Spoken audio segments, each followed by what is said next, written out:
What's up?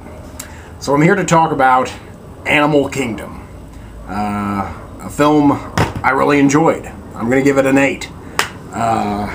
It's an Australian film, foreign film.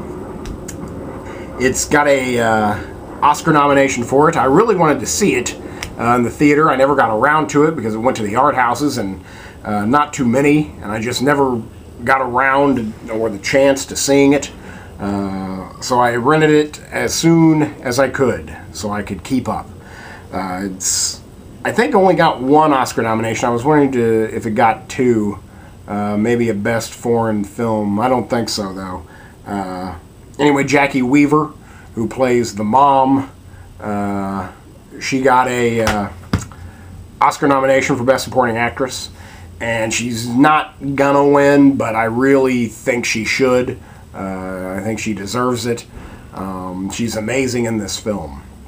This film is a first feature-length film for the director and writer, David Michaud. I may be saying that name right. Again, written and directed by David Michaud. This is his first feature-length film, and I think as a debut, man, it's amazing. And that I always think for a first film, when it's that good, that really always impresses me. When you come out of the gate so strong, of a really good movie, an incredibly good debut film.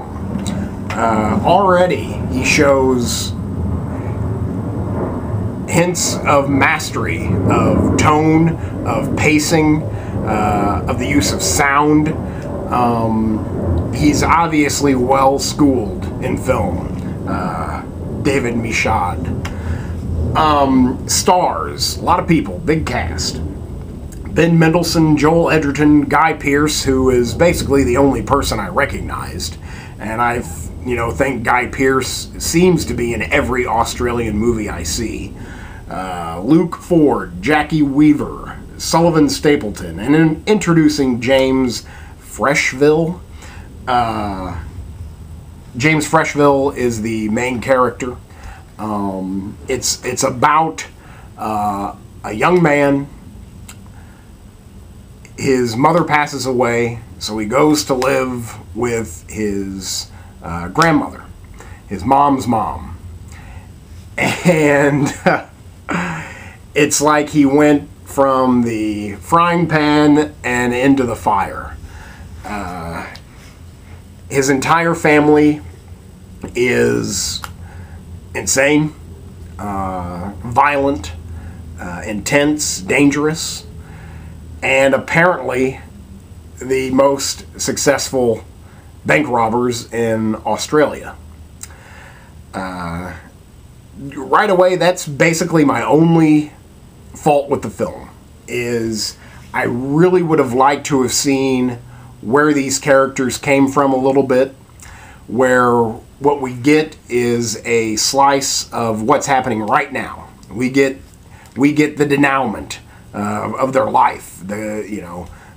We see the end result of all of their sins and debauchery. And again, I would have liked to have, there's one character who, is batshit insane, and he's incredibly dangerous, and they keep on referencing, like, oh, you should get back on your medication, the time in the mental hospital. I kind of wish that I would have seen some of the events that made these people the way that they are. But it doesn't seem to, it really works because perhaps the main character, the person that we're may not identify with, but we're coming the closest to identifying with him, because really you can't identify with too many of the people in this movie, or at least I hope you can't. And he knows nothing about the people he's living with now, who are his family. He knows nothing about them, really, so why should the viewer?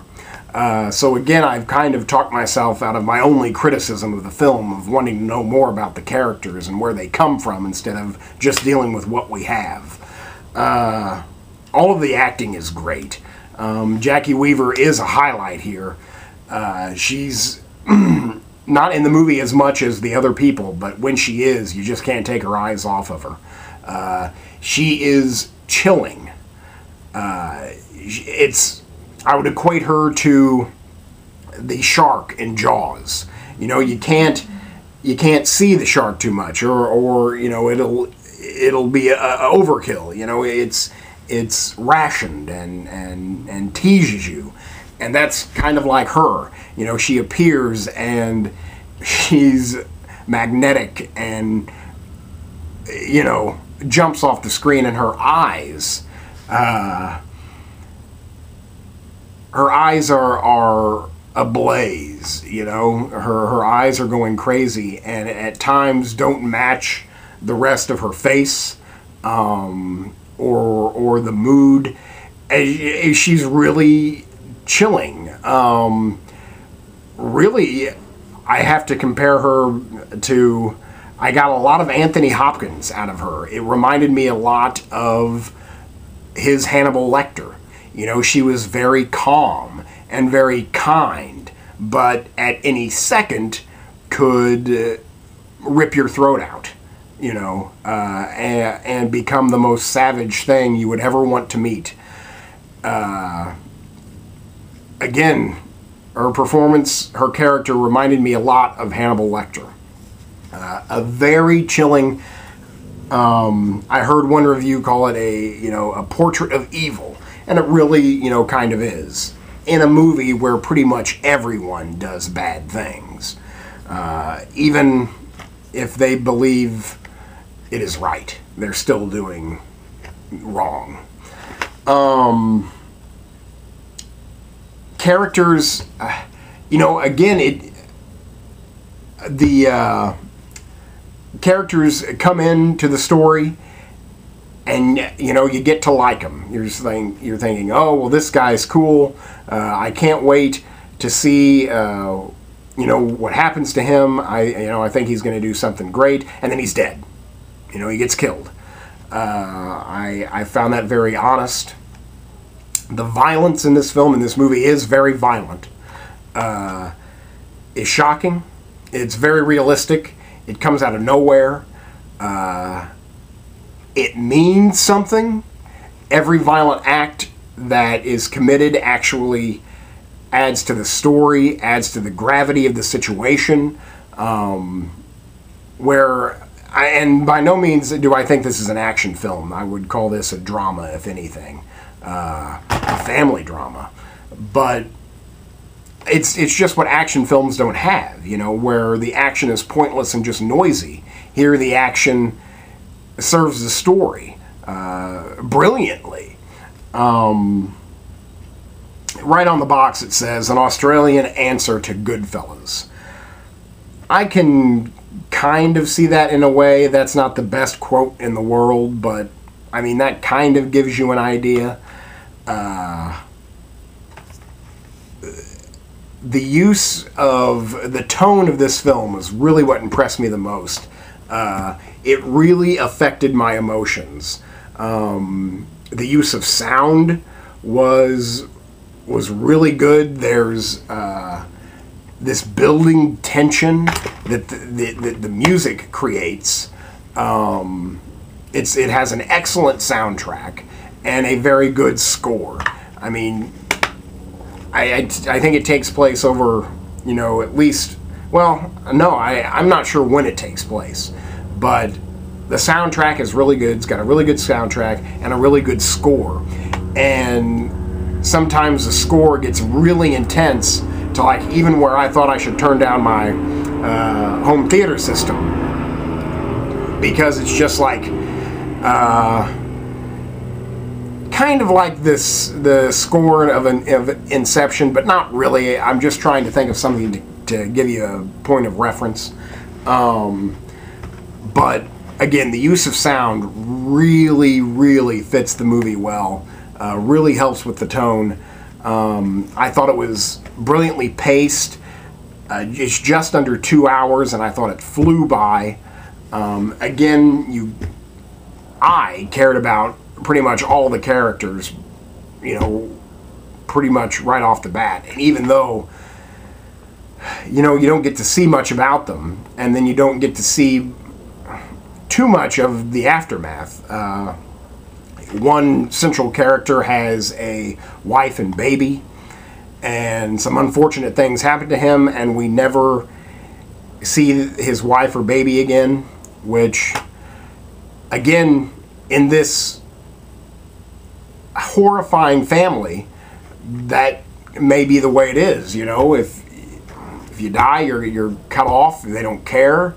So again, I'm sitting here and talking with myself about the movie. I'm finding faults with it, but then thinking more about the film, and it solves its own criticisms.